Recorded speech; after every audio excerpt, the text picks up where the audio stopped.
Genesis chapter 30.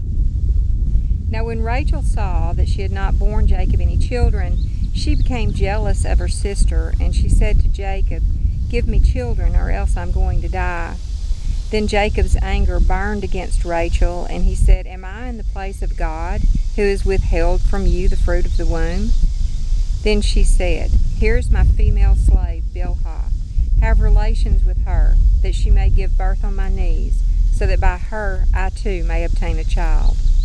So she gave him her slave Bilhah as a wife, and Jacob had relations with her.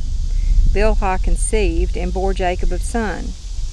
Then Rachel said, "God has vindicated me, and has indeed heard my voice, and has given me a son." Therefore she named him Dan.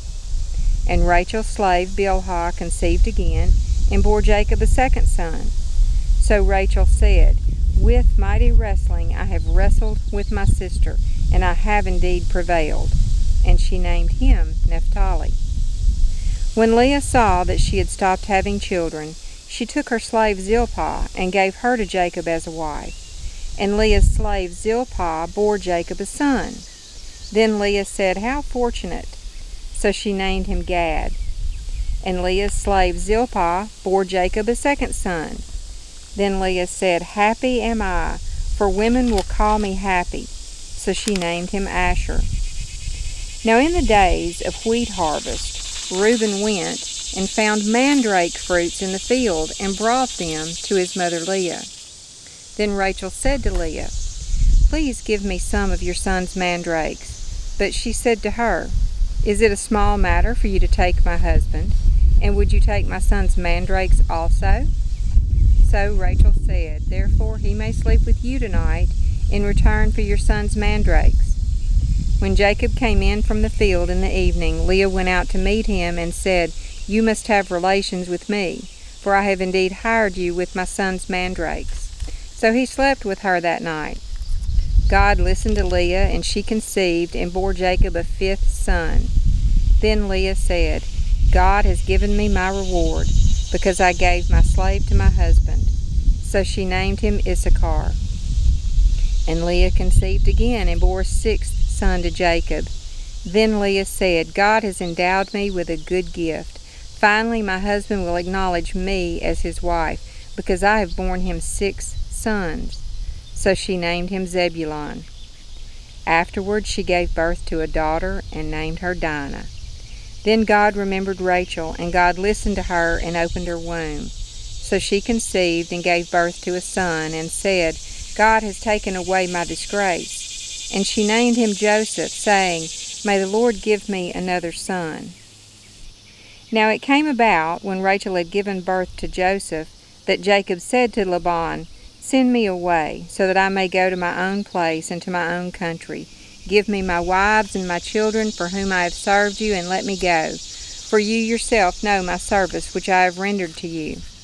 But Laban said to him, "If it pleases you at all, stay with me. I have determined by divination that the Lord has blessed me on your account."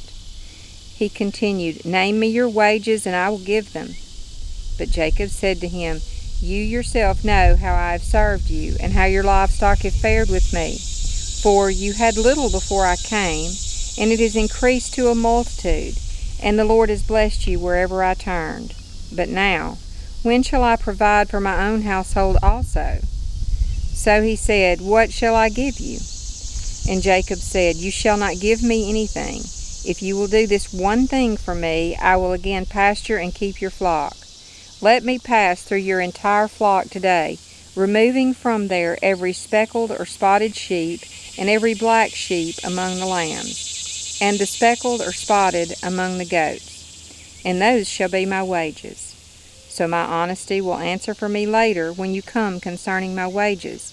Every one that is not speckled or spotted among the goats, or black among the lambs, if found with me, will be considered stolen." Laban said, "Good, let it be according to your word." So he removed on that day the striped or spotted male goats, and all the speckled or spotted female goats, every one with white on it, and all the black ones among the sheep, and put them in the care of his sons. And he put a distance of 3 days' journey between himself and Jacob, and Jacob fed the rest of Laban's flocks. Then Jacob took fresh rods of poplar, almond, and plane trees, and peeled white strips in them, exposing the white that was in the rods. He set the rods which he had peeled in front of the flocks in the drinking troughs, that is, in the watering channels where the flocks came to drink, and they mated when they came to drink. So the flocks mated by the rods, and the flocks delivered striped, speckled, and spotted offspring. Then Jacob separated the lambs, and made the flocks face toward the striped, and all the black in the flock of Laban. And he put his own herds apart, and did not put them with Laban's flock. Moreover, whenever the stronger of the flock were mating, Jacob would place the rods in the sight of the flock in the drinking troughs, so that they would mate by the rods. But when the flock was sickly, he did not put them in. So the sickly were Laban's, and the stronger were Jacob's. So the man became exceedingly prosperous, and had large flocks, and female and male servants, and camels and donkeys.